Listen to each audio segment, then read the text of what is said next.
Welcome to Secrets to Success TOA Client Journeys.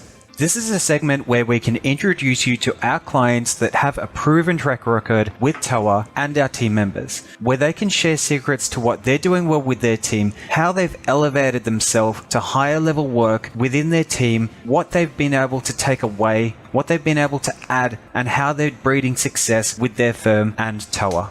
So I'm joined here by Sarah Stein of Miss Efficiency. Welcome, Sarah. Thank you, Paul, for having me. Sarah, it's great to have you on this chat. I'm really looking forward to the secrets that you can share with our clients.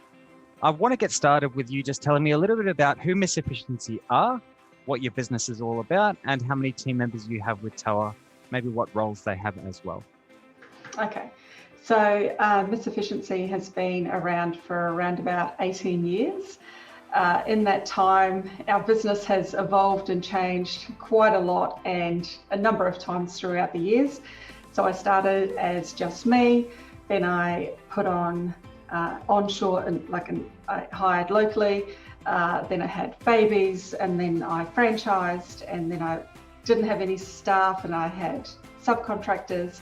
So we've worked out of commercial premises, home offices, and working remotely now. So we've pretty much done all of it in terms of how you could potentially run your business. We are a bookkeeping firm based in Brisbane. I've got 2 bookkeepers who work from home in Brisbane, and then through TOA I have 2 bookkeepers and an executive assistant. Excellent. I'm excited to unpack some of this story for you then. Tell me, when we first met, it was a while back actually, and when we first started talking, from the best of my memory, you were just looking to ease a bit of capacity as you had a team member going on maternity leave, and you just wanted to make sure that their workload was covered and that you had sort of some more efficiencies created thereafter. So what were you looking for in some more detail when you first looked to engage TOA? So to go back a little bit further than that, I had learned about TOA quite some time before, and I thought it sounded great, but I didn't think that I would have the capacity to be able to sustain a full-time team member. So I sort of got on the back burner and went in the too hard basket.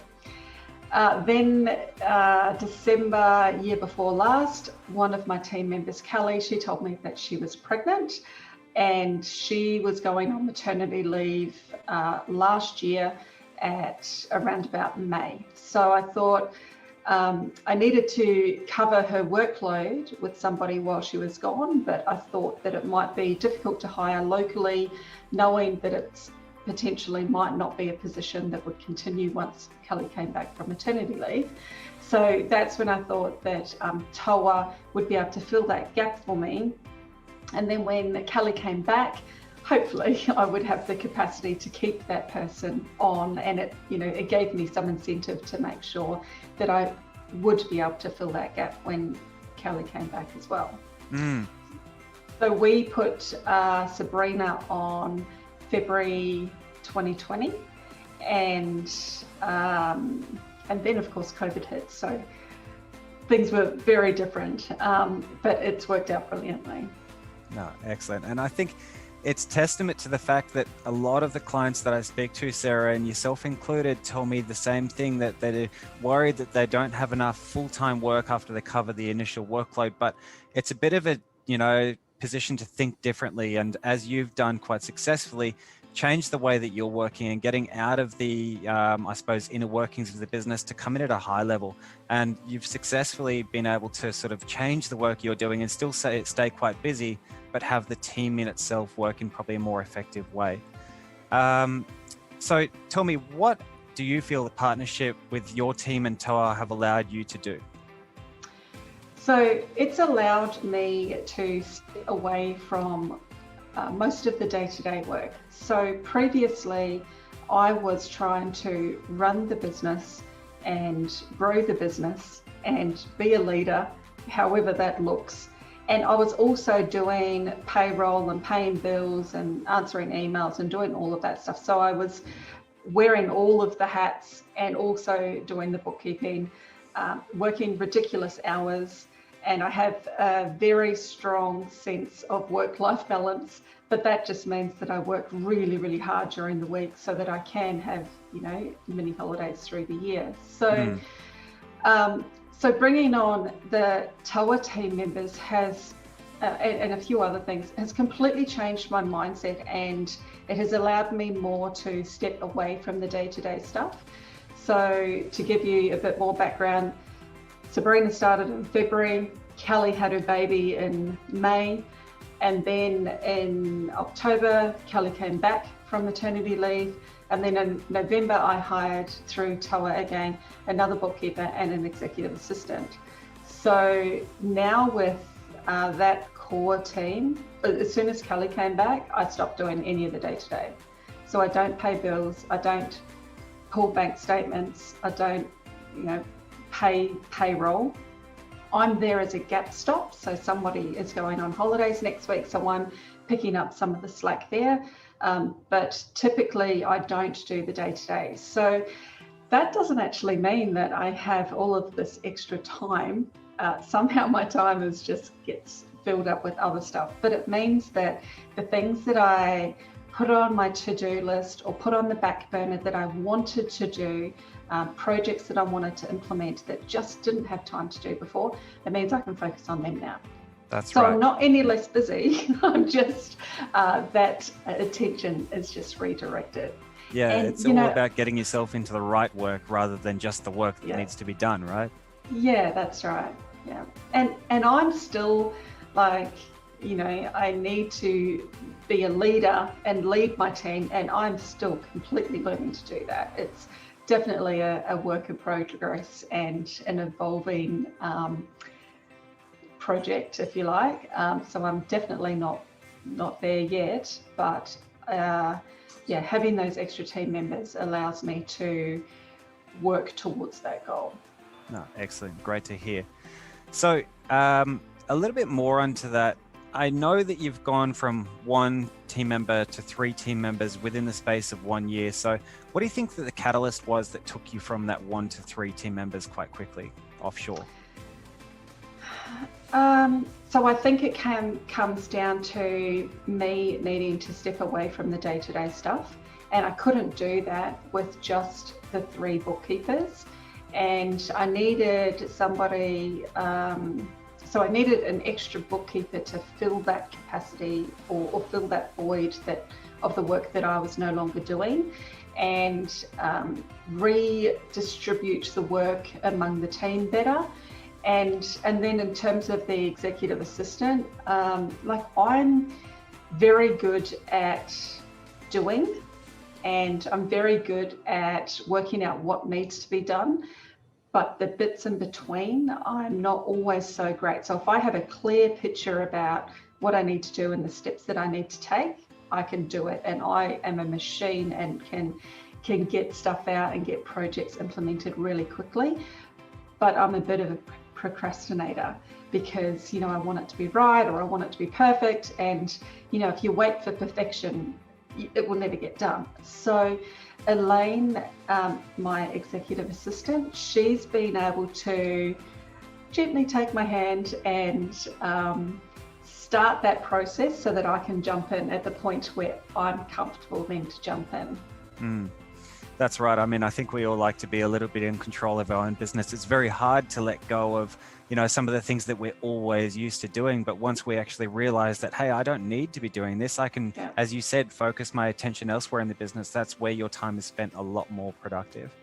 Yeah. And that is the biggest lesson that I have learned. And it's the best thing that I've learned, but it's also the hardest thing, is that I need to take my control freak and put it in the drawer. And we have amazing systems, and I need to trust that those systems and the team and the training is all going to mean that all of that work's going to get done, and I don't need to look at it. So that's my biggest learning from it, and it's still really hard for me because I'm so used to being across everything. But I think that's really important, to be able to step back release some of that control and trust that the systems and the people that you have in place is going to get the work done. Now, thanks for that, Sarah. But I think one thing to really note with that is that without any of this being successful, I think, the biggest thing to get to that piece is communication, right? So how do you and your team bridge that communication gap, that workflow gap, being that you've got some team onshore and some team offshore? How does that look with Miss Efficiency? So prior to having TOA, we worked from, the three of us worked from my home office. And sometimes Kelly or Naomi would work from their home office. We're all mums, so we'd work around, school events or sports or whatever. So working from home wasn't really anything new for us. And then when Sabrina started, not long after that, of course, COVID hit, so we were all working from home, including Sabrina. So TOA aside, or having somebody offshore aside, we needed to communicate effectively because we were all not in the same office. So the way that we've done that is initially I wanted to be very clear that it wasn't an Australian team and a Philippines team. It wasn't an us and them, it was a Miss Efficiency team. Yep. So we brought Sabrina in and Jen and Elaine when they started. We brought them in as I would anybody else, as if we had hired them in Brisbane. So in terms of the communication, we have a Zoom meeting Monday, Wednesday, Friday in the morning, and it's just a catch up to go through, what might have happened or any notes that they need to know about or anything they want to go through with me. And then in between those times, we communicate via Facebook Messenger for quick little things. Yep. And we use Carbon. So Carbon has allowed us to provide workflow notes to each other or notes on emails and assign tasks. And that's been a really big thing with us. And then in terms of the training when people first started, so again, when Sabrina started, I still had my control freak firmly in place. So she pretty much followed me, shadowed me on Zoom, watched what I did, and then all of those sessions were recorded, which she could refer to afterwards. And then I slowly drip fed her out. But we're very big on if there's a question, ask. We don't care. I don't care how many times you ask me. If you have to ask me a heap of times, then I'm obviously not explaining it correctly. Yeah. And also we do have very good documented systems. So just about every question that gets asked, I figure if one person has to ask it, then potentially others will as well. So all of those questions have then been turned into procedure documents that others can refer to later. Perfect. I mean, I always think the best way to teach is to be a student at the same time, right? Because you're not always going to teach the right thing the first time because your processes are never really documented. Some of them might be all up in your head and you need to find a way to get them into a video or onto paper, whatever's most suitable. So we have to learn, we have to adapt, and we have to change. And sometimes we have to do that quite quickly when we've got a new team member, but it all works out in the end, right? As it has for you. Sarah, I'm going to ask you one thing that you can pass down to anyone who's maybe new to TOA or maybe someone who's existing with TOA, and they are going to be, what are the top tips you would give to new players in outsourcing that are looking to start their own global team? Okay, so I've probably got 4, and some of them I've referred to already. So the first one is create a team culture, so your business culture, not necessarily an us and them. Because that will break down the communication. So incorporate them into your team immediately. The second one would come back to the training that you do. So all of the training, make sure it is recorded. So when I was considering hiring my second bookkeeper, I asked Sabrina what worked for her, what didn't work for her, what did she like? And she said that the recorded Zoom sessions that we'd done initially and all of the videos and processes and things that we have in our other software, she's found that invaluable because she could go back to it and didn't feel like she was bugging me all the time, although it was clear that she could come to me. So record those sessions and make them available. The other thing would be along the lines of your documented processes and procedures. So before Sabrina started, because I had some notice, we had pretty good systems documented, but they were a little bit scattered and they could have been a lot better. So I spent pretty much all of January, I spent hundreds of hours putting our processes, procedures and policies into a program called Suite Process. And that covers video, text and screenshots. And so when Sabrina came on board, all of those main things that she was initially learning in her initial training, she could refer back to them there. And then, like I said before, every other new thing that's come up, we've added into Suite Process. So how that looks now is I just do the Loom video, which takes me a few minutes, and then I pass it on to Elaine and she converts that into a procedure for me. And then the final thing that I would say is don't expect your new team member to be able to hit the ground running, because as good as they are, it's like any other hire, they need to be integrated into your way of doing things.